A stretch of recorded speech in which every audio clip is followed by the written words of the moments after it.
Hey, good morning, everybody. Welcome back to my Subaru. My name is Adam, and today I'm going to begin a series of devotions that I'm calling God and Politics. That's right, I'm going to dip into the very dangerous waters of talking about God and politics.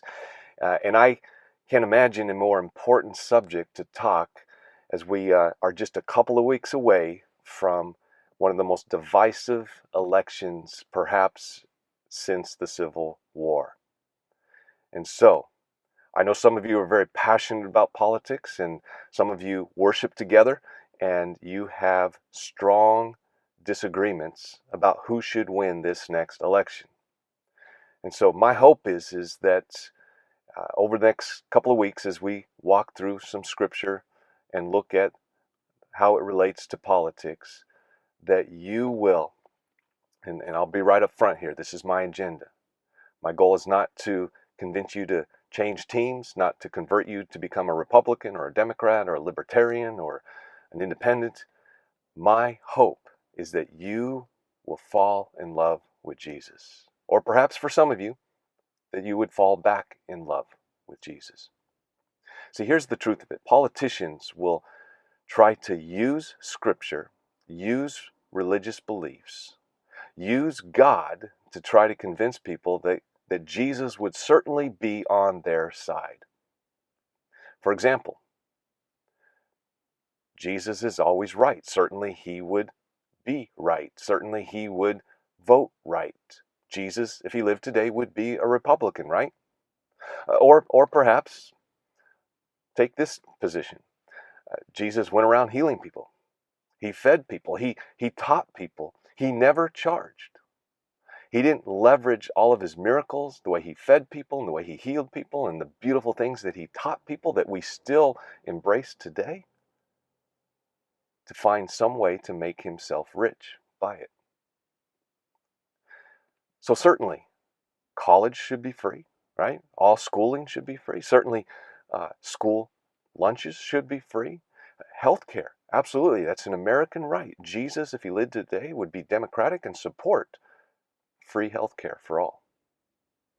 Or how about this position? Doesn't the Bible say that the truth shall set you free?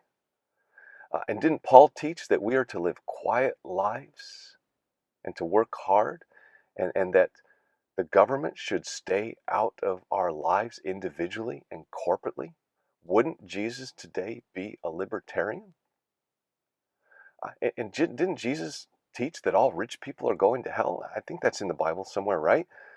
And didn't the early Christians, the wealthy ones, didn't they sell their land, which had been in their family for generations? And didn't they take that money and give it to the church so that all Christians, both rich and poor, would have everything in common? Wouldn't Jesus be a socialist or perhaps a communist today?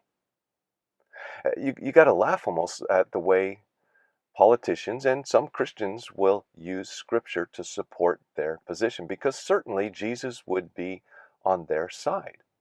Everyone wants Jesus to be on their side. For example, listen to this scripture in Luke chapter 22. Jesus says, if you don't have a sword, sell your cloak and buy one. Hey, Second Amendment, man, right to bear arms. But what about this verse in John 18? Wait, Jesus tells Peter to put his sword down. See, here's the truth. No matter where you stand on the political spectrum, you can probably find a verse that would support your position and your stand. But let me tell you something about Jesus. Jesus did not come to take sides. He came to take over. But it starts with him taking over your life. So do you tend to see the world, do you tend to see politics through the lens of faith? Or is it the other way around? Do you tend to see faith through the lens of culture or the lens of politics? See, my hope is over the course of these devotions, over the next couple of weeks, that you will begin, if not already, develop a healthy biblical view of the world. And so, with that said, may the Lord bless you May the Lord keep you. May the Lord make his face shine upon you, Republican, Democratic, Libertarian, Independent, and may the Lord turn his face towards you and give you peace. God bless you guys. I'm looking forward to digging into this a little bit, and I invite you, if you have questions, if there's things that you want me to address specifically, then please reach out to me and let me know, and I'd love to be able to do that. So God bless you guys. Have a great day. I look forward to being with you again soon.